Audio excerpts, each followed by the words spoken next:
Healing happens in mysterious ways.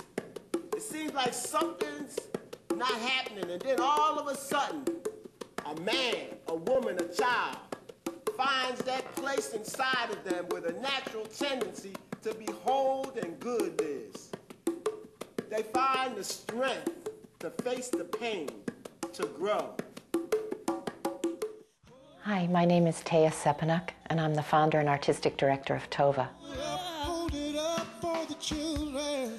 Hold up the sky. What we do is we create artistic projects that speak for social change.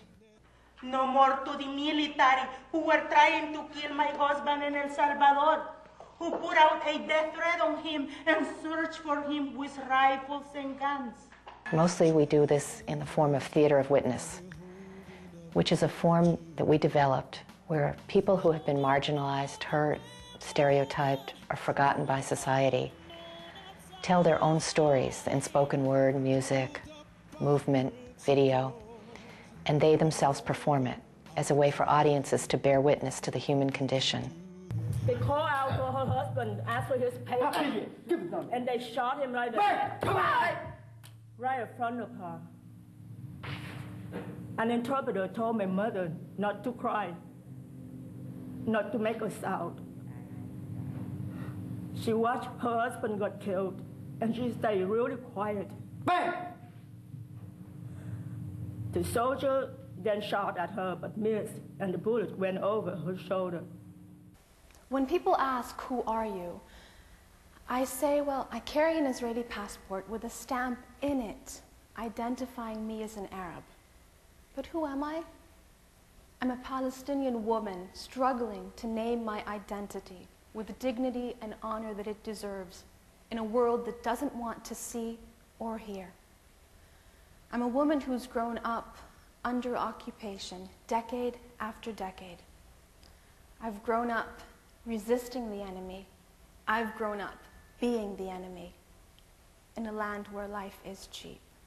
Over the years, we've had the great opportunity to work with amazing and wonderful people who've gone through great personal and collective upheaval.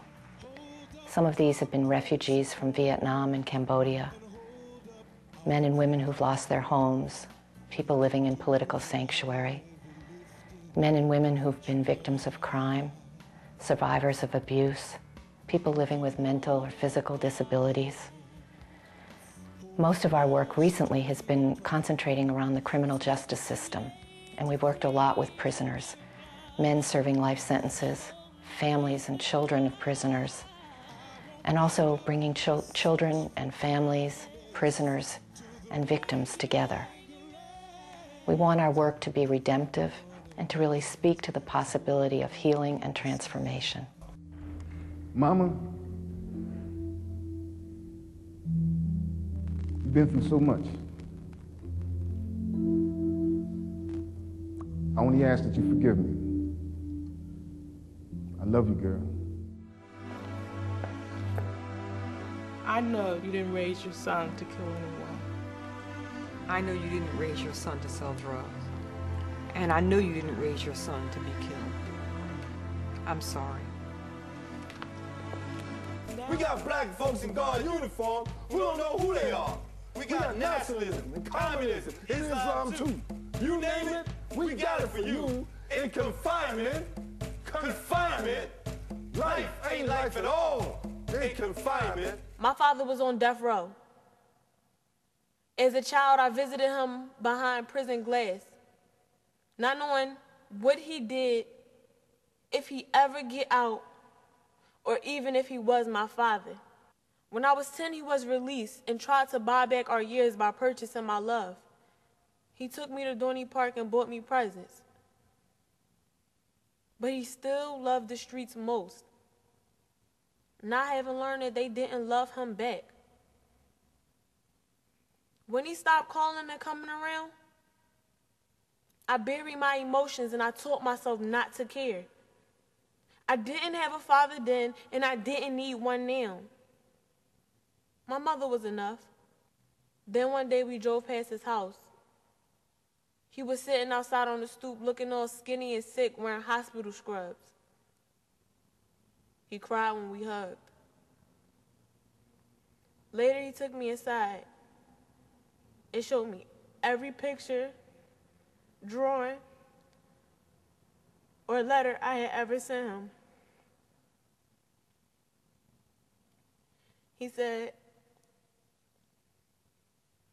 "You didn't think I kept these, did you? You are the only thing that has kept me from death. I wanted to see you one more time." Soon after that, he passed. How do you grieve for a father you never knew, who broke so many promises and never knew mine? The way that we create Theater of Witness is to interview people personally over a period of time, taking incredible notes, and then bring the cast of performers together using all kinds of creative modalities of drawing, singing, meditation, improvisation, and just deep storytelling and listening. And from this and all of these images, I developed the script using the words of the performers. And then through a process of give and take, honing it and editing it until everybody feels, yes, this is what I want to say and how I want to say it. Then we finalize the script. We collaborate with composers, videographers, other people that make imagery for us, and then the people themselves perform. The most beautiful thing about this work is the chance to bring audiences together who often may never have been to theater, never heard the stories of the people that they're seeing on stage. It's a chance to bridge the gap between other and self, and to bear witness not only to the suffering, but the possibility of human beings to forgive, heal, and grow.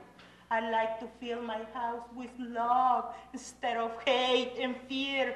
I am not willing to let the hurt on me make me hurtful. I know I am strong. I am a woman who used to run, who ran and ran, until I stopped and said no more. Now I stay and break the cycle.